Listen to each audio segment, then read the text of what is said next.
Le récit de Lot, sa lignée. Parmi les faits importants qui ont eu lieu dans la vie d'Ibrahim, le récit du peuple de Lot et le châtiment d'Allah qui s'est abattu sur eux. Il est Lot ibn Haran ibn Ta'ara, qui est Azar, comme nous l'avons vu. Lot est le neveu d'Ibrahim, l'ami privilégié d'Allah, puisqu'Ibrahim, Haran et Nahor sont frères. Le peuple de Lot. Sur ordre de son oncle, Lot quitta le lieu où s'était installé Ibrahim. Il se rendit à Sadoum, sur les terres Raour-Zarar. La ville de Sadoum était la principale ville de cette région, et d'autres cités y étaient accolées. Ses habitants comptèrent parmi les plus libertins et les plus mécréants, les plus mauvais et les plus vils des gens. Ils agressaient les voyageurs et commettaient des péchés abominables sans que personne d'entre eux ne les exhortât à y renoncer. De plus, ils ont initié un péché qu'aucun être humain n'avait commis avant eux. L'homosexualité, en délaissant les femmes qu'Allah a créées pour ses serviteurs pieux. Lot les appela à l'adoration d'Allah, l'unique, sans associé, et les exhorta à renoncer au péché, turpitude et à leurs pratiques abominables. Mais ils persistèrent dans l'égarement, la transgression, la débauche et la mécréance. Allah fit alors descendre sur eux un châtiment qu'ils ne purent repousser, auquel ils ne s'attendaient pas et qu'ils n'imaginaient point. Allah fit d'eux un exemple à méditer et une exhortation pour les gens doués d'intelligence. L'invocation de Lot contre son peuple. C'est à ce moment que leur noble prophète invoqua contre eux et qu'il demanda au Seigneur de l'univers, le Dieu des messagers, qu'il le secoure contre le peuple pervers. Allah se courrouça et se mit en colère pour lui, exauça son invocation et répondit à sa demande en envoyant ses nobles émissaires et ses puissants anges. Ils rendirent visite à Ibrahim et lui annoncèrent la naissance prochaine d'un garçon savant tout en l'informant de leur importante mission.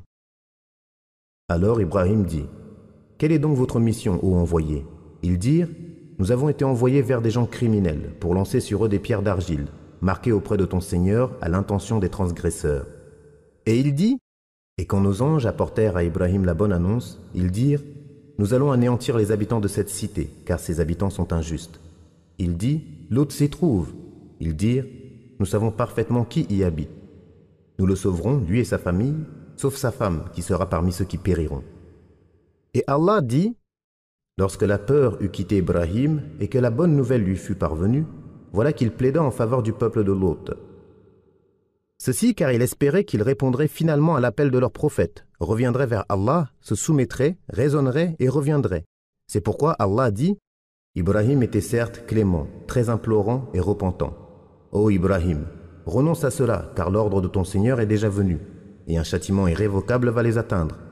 C'est-à-dire, détourne-toi de ce sujet et parle d'autre chose, car leur sort est scellé et leur châtiment inéluctable, de même que leur extermination et leur disparition. L'ordre de ton Seigneur est déjà venu. C'est-à-dire que cet ordre émane de celui dont les ordres ne sont jamais rejetés et dont le châtiment et le commandement ne peuvent être repoussés. Un châtiment irrévocable va les atteindre. Les invités de Lot. Et quand nos émissaires, les anges, vinrent à Lot, il fut chagriné pour eux et éprouva une grande gêne. Et il dit : voici un jour terrible. Les exégètes ont dit : lorsque les anges, Djibril, Mikaïl et Israfil quittèrent Ibrahim et se dirigèrent vers Sadoum, ils prirent la forme de beaux jeunes hommes, afin d'éprouver sur ordre d'Allah les gens du peuple de Lot et de fournir des preuves contre eux. Ils arrivèrent chez Lot à la tombée de la nuit et lui demandèrent l'hospitalité. Il les accueillit chez lui de peur que d'autres le fassent et il les prit pour des êtres humains. Il fut chagriné pour eux, éprouva une grande gêne et il dit : voici un jour terrible. Selon Ibn Abbas, Mujahid, Qatada et Muhammad ibn Ishaq, cela veut dire un jour de grand malheur, car il savait qu'il devrait défendre cette nuit ses invités, comme il le faisait pour d'autres. De plus, ses concitoyens lui avaient interdit de recevoir qui que ce soit, mais il ne pouvait refuser l'hospitalité à des gens qui la lui demandaient. Allah dit : auparavant, il commettait des mauvaises actions, c'est-à-dire qu'il commettait des péchés abominables et nombreux. Lot défend ses invités. Ô mon peuple, voici mes filles, elles sont plus pures pour vous. Il voulait les attirer vers leurs épouses, qui sont aussi ses filles, car un prophète est comme un père pour son peuple, comme cela est rapporté dans le hadith, et conformément à la parole d'Allah, les croyants doivent faire passer le prophète avant leur propre personne. Ses épouses sont leurs mères. Cela apparaît aussi dans les propos de certains compagnons et pieux prédécesseurs. Il est dit qu'il était leur père, comme Allah dit : vous avez des rapports sexuels avec les hommes de ce bas monde, et vous délaissez les épouses que votre Seigneur a créées pour vous, vous n'êtes vraiment que des transgresseurs. C'est l'avis de Mujahid, Sa'id ibn Jubayr, Al-Rabi' ibn Anas, Qatada, As-Suddi et de Muhammad ibn Ishaq. Et c'est ce qui est authentique. Le deuxième avis à ce sujet est celui des gens du livre, et il est erroné. Ils ont prétendu que Lot proposa aux hommes de son peuple ses propres filles. Ils se sont trompés aussi en disant qu'Allah n'a envoyé que 2 anges et qu'ils dînèrent chez lui. Et les gens du livre se sont grandement égarés concernant ce récit. Allah dit « Craignez Allah donc, et ne me déshonorez pas en portant atteinte à mes hôtes. N'y a-t-il pas parmi vous un homme raisonnable ?» Ainsi, il leur défendit de commettre ce qui ne sied pas comme turpitude et témoigna contre eux en disant qu'il n'y avait aucun homme raisonnable et sensé parmi eux, aucun bien, mais qu'ils étaient au contraire tous stupides, dépravés, mécréants et bêtes. Telles étaient les paroles que les anges désiraient entendre de sa part, avant même qu'ils ne l'interrogent à ce sujet. Les gens de son peuple, que la malédiction du digne de louange et de glorification soit sur eux, répondirent alors à l'ordre plein de bon sens de leur prophète « Tu sais très bien que nous n'avons pas envie de tes filles, et en vérité, tu sais bien ce que nous voulons. » Ils lui répondirent, qu'Allah les maudisse, « Ô Lot, tu sais très bien que nous ne désirons point nos femmes, et tu sais pertinemment ce que nous voulons et désirons. » Ils ont répondu par ces propos abjects à leur noble prophète, sans craindre le châtiment du Tout-Puissant qui possède le châtiment douloureux. C'est pour cela que Lot leur dit « Si seulement j'avais de la force pour vous résister, ou si je trouvais un appui solide. » Il souhaita avoir une force, un moyen de les empêcher ou un soutien pour lui venir en aide et les châtier d'avoir tenu de tels propos. Abu Hurayra rapporte que le prophète a dit « Nous sommes plus en droit qu'Ibrahim du doute lorsqu'il dit « Seigneur, montre-moi comment tu ressuscites les morts. » Allah dit « Ne crois-tu pas encore ? Si, mais je demande cela afin que mon cœur soit rassuré. » Qu'Allah fasse miséricorde à Lot, il disposait d'un appui solide, c'est-à-dire Allah, et si j'avais séjourné en prison, Youssouf n'y serait pas resté, et je l'aurais innocenté. Muhammad ibn Amr ibn Al-Qama rapporte d'après Abu Salama, d'après Abu Hurayra, que le prophète a dit « Qu'Allah fasse miséricorde à Lot. Il disposait d'un appui solide, Allah, et après lui, Allah n'a pas envoyé de prophète, si ce n'est dans l'opulence de son peuple. » Allah dit « Et les habitants de la ville vinrent à lui dans la joie. Il dit « Ceux-ci sont mes hôtes, ne me déshonorez donc pas, craignez Allah et ne m'humiliez pas. » Ils dirent « Ne t'avions-nous pas interdit de recevoir du monde ?» Il dit « Voici mes filles, si vous voulez assouvir vos besoins charnels. » Il leur a commandé d'aller vers leurs épouses, pour assouvir leurs instincts sexuels, et les a mis en garde contre le fait de persister dans leurs voies et leurs péchés. Mais ils n'ont pas cessé et ne sont pas revenus de leurs erreurs. Plus encore, à chaque fois qu'il le leur interdisait, ils voulaient plus encore atteindre ses hôtes, sans savoir ce que le destin leur réservait et sans se rendre compte du sort qui les attendait le lendemain. C'est pour cela qu'Allah dit, en jurant par la vie de son prophète, « Par ta vie, ô Muhammad !» Ils persistèrent dans leur égarement. La destruction du peuple de Lot. Allah dit, « Il les avait pourtant avertis de nos représailles, mais ils ont renié les avertissements. Ils voulurent séduire ses hôtes, mais nous les aveuglâmes. Goûtez donc mon châtiment et mes avertissements. Au petit matin, un châtiment persistant les surprit. » Les exégètes et d'autres ont rapporté que le prophète d'Allah, Lot, empêchait ses concitoyens d'entrer chez lui et s'opposait à eux, alors que la porte était fermée. Ils essayaient de pénétrer par tous les moyens, et lui les exhortait et leur interdisait la turpitude de derrière la porte.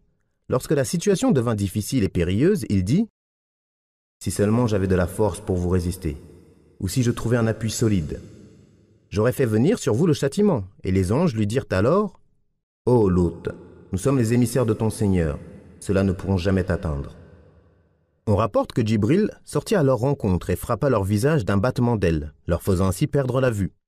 On rapporte aussi qu'ils devinrent totalement aveugles, et que même leurs yeux disparurent et qu'ils ne purent retourner chez eux qu'en tâtonnant sur les murs, promettant au messager du tout miséricordieux de revenir et en disant « Demain, nous en découdrons avec lui. » Allah dit « Ils voulurent séduire ses hôtes, mais nous les aveuglâmes. Goûtez donc mon châtiment et mes avertissements. » Au petit matin, un châtiment persistant les surprit. Les anges ordonnèrent à Lot de quitter la ville avec sa famille à la fin de la nuit, et qu'aucun d'entre vous ne se retourne, en entendant le bruit du châtiment lorsqu'il s'abattra. Ils lui ordonnèrent aussi de marcher derrière les siens, comme l'arrière-garde. Exception sera faite pour ta femme. Selon la lecture qui est faite du verset, 2 sens émergent. Soit cela veut dire qu'elle ne doit pas partir avec lui et être exclue de sa parole, pars avec ta famille, soit sa femme est concernée par la suite de cette parole, et qu'aucun d'entre vous ne se retourne, exception faite pour ta femme. C'est-à-dire qu'elle partira avec lui, mais qu'elle se retournera et sera touchée par le même châtiment que son peuple. Le premier sens est le plus plausible si on prend en considération le sens apparent, et Allah est plus savant. Les anges lui ont annoncé la nouvelle de l'imminence de l'extermination de ces transgresseurs, de ces impudents maudits et orgueilleux, dont Allah a fait un exemple pour tout être perfide et douteux. Ce qui les menace s'accomplira à l'aube. L'aube n'est-elle pas proche? Lorsque Lot sortit de chez lui en compagnie de sa famille, ses 2 filles, aucun homme d'entre eux ne le suivit. On dit que sa femme partit avec lui et Allah est plus savant. Une fois qu'ils se furent éloignés de leur cité, le soleil se leva et l'ordre d'Allah auquel personne ne pouvait s'opposer et le châtiment terrible que personne ne pouvait arrêter s'abattit sur eux. Allah dit « Et lorsque vint notre ordre, nous retournâmes la cité et fîmes pleuvoir sur elle des pierres d'argile, se succédant les unes aux autres, portant une marque connue de ton Seigneur, et ces pierres sont prêtes à frapper d'autres peuples injustes. » On rapporte que Djibril arracha les villages de leurs emplacements par un battement d'ailes, 7 villages avec tout ce qu'ils contenaient comme habitants. On dit qu'ils étaient au nombre de 400 ou encore 4000. Djibril éleva tous ces villages avec leurs habitants, leurs animaux et leurs terres jusqu'au ciel, au point que les anges ont entendu les cris de leurs coqs et les aboiements de leurs chiens. Puis il les renversa. Nous fîmes pleuvoir sur elles des pierres d'argile, Sijil. Sijil est un nom perse qui a été arabisé, et il désigne ce qui est dur, robuste et solide, se succédant les unes aux autres, dans leur descente sur eux depuis le ciel, portant une marque connue de ton Seigneur. Cela signifie que chacune de ces pierres portait le nom de celui sur lequel elle allait s'abattre. Allah dit aussi « des pierres d'argile, marquées auprès de ton Seigneur à l'intention des transgresseurs. » Allah dit également « et nous fîmes pleuvoir sur eux une pluie de pierres, et quelle mauvaise pluie que celle des gens avertis. » Allah dit « et il a anéanti le village de Lot, et le recouvrit du châtiment dont il les recouvrit. Quel bienfait de ton Seigneur mets-tu en doute ?» C'est-à-dire qu'il les a renversés de fond en comble et a fait pleuvoir sur eux une pluie de pierres d'argile, se succédant les unes aux autres, portant le nom de chaque personne sur laquelle elle devait s'abattre, les résidents, mais également les absents parmi les voyageurs et les exilés. Le châtiment de la femme de Lot. Certains sont d'avis que la femme de Lot est restée avec son peuple, tandis que d'autres rapportent qu'elle partit avec son époux et ses 2 filles, mais en entendant le cri et la chute de la ville terrible, elle se retourna vers son peuple et désobéit à l'ordre de son Seigneur et dit « Ô mon peuple !» Une pierre tomba alors sur elle, lui fracassa le crâne et la fit rejoindre ses concitoyens, puisqu'elle professait leur religion et les informait à propos des invités de Lot. Allah dit « Allah donne comme exemple aux mécréants la femme de Nour et la femme de Lot. Elles étaient sous l'autorité de 2 de nos pieux serviteurs. Toutes les 2 les trahirent et ils ne leur furent d'aucune aide contre le châtiment d'Allah. On leur dit « Entrez en enfer avec ceux qui le méritent. » Elles les trahirent dans la religion en refusant de les suivre et nullement en commettant l'adultère, à Allah ne plaise. En effet, Allah n'aurait pas permis à l'épouse d'un prophète de commettre l'adultère. Comme l'a dit Ibn Abbas et d'autres savants parmi les anciens et les contemporains, aucune épouse de prophète n'a commis l'adultère, et celui qui prétend le contraire commet une erreur monumentale. Lors de la fausse accusation d'adultère portée contre la mère des croyants, Aïcha, la fille du véridique, l'épouse du messager d'Allah, Allah révéla son innocence lorsque les menteurs propagèrent leur invention. Il réprimanda les croyants, les blâma, les sermonna, les exhorta et les mit en garde, et il dit « Lorsque vous colportiez la nouvelle avec vos langues et disiez de vos bouches ce dont vous n'aviez aucune connaissance, vous pensiez que c'était insignifiant alors que pour Allah c'est énorme.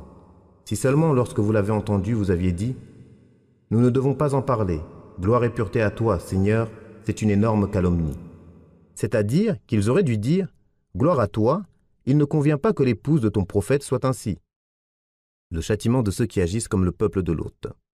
Sa parole, et ces pierres sont prêtes à frapper d'autres peuples injustes, signifie que ce châtiment n'est pas éloigné de ceux qui agissent comme eux. C'est pour cela que certains savants ont estimé que le sodomite doit être lapidé, qu'il soit marié ou non. C'est notamment l'avis d'Ash-Shafi'i, Ahmad ibn Hanbal et de très nombreux imams. Ils ont également utilisé pour argument ce qui est rapporté d'après Ibn Abbas, qui rapporte que le prophète a dit « Si vous trouvez quelqu'un agissant comme le peuple de Lot, tuez alors le passif et l'actif. » Pour Abu Hanifa, le sodomite doit être jeté du haut d'une montagne et être lapidé, comme cela a été fait au peuple de Lot, en raison de la parole d'Allah, et ces pierres sont prêtes à frapper d'autres peuples injustes. Et nous avons laissé des signes pour ceux qui réfléchissent. Allah fit de l'endroit où se trouvait cette cité un lac fétide, dont on ne peut tirer profit ni de son eau, ni de ce qui l'entoure comme terre, en raison de leur mauvaise qualité et leur saleté. Elle devint donc une leçon, un exemple, une exhortation et un signe de la puissance, de l'immensité et du pouvoir d'Allah, lorsqu'il se venge de celui qui s'oppose à son ordre, renie ses messagers, suit ses passions et désobéit à son maître. C'est également une preuve de sa miséricorde à l'égard de ses serviteurs croyants qu'il sauve des périls et qu'il fait sortir des ténèbres vers la lumière. Comme Allah dit, « Il y a là un signe évident, mais la plupart d'entre eux ne croient pas. Ton Seigneur est vraiment le Tout-Puissant, le Très Miséricordieux. » À l'aube, le cri les saisit, et nous renversâmes la ville de fond en comble et fîmes pleuvoir sur eux des pierres d'argile dures. Voilà vraiment des preuves pour ceux qui réfléchissent.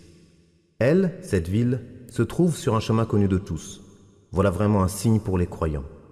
C'est-à-dire que quiconque observe avec attention et perspicacité verra comment Allah a changé ce pays et ses habitants et comment il a fait d'une ville habitée et animée une ville morte et en ruine. Elle, cette ville, se trouve sur un chemin connu de tous. C'est-à-dire sur une route connue de tous et empruntée jusqu'à aujourd'hui, comme il dit, « Vous passez certainement devant eux le matin et la nuit. Ne raisonnez-vous donc pas ?» Allah dit, « Et nous avons laissé les ruines de cette cité comme signe évident pour des gens qui raisonnent. Et nous fîmes sortir de la ville les croyants, mais nous ne trouvâmes qu'une seule maison de gens soumis, et nous y avons laissé un signe pour ceux qui redoutent le châtiment douloureux. » C'est-à-dire que nous avons fait de cette ville une leçon et une exhortation pour ceux qui craignent le châtiment de l'au-delà, le tout miséricordieux, bien qu'ils ne le voient pas, redoutent de comparaître devant leur Seigneur, préservent leurs âmes des passions, renoncent aux interdits d'Allah et à la désobéissance, et craignent de ressembler au peuple de Lot.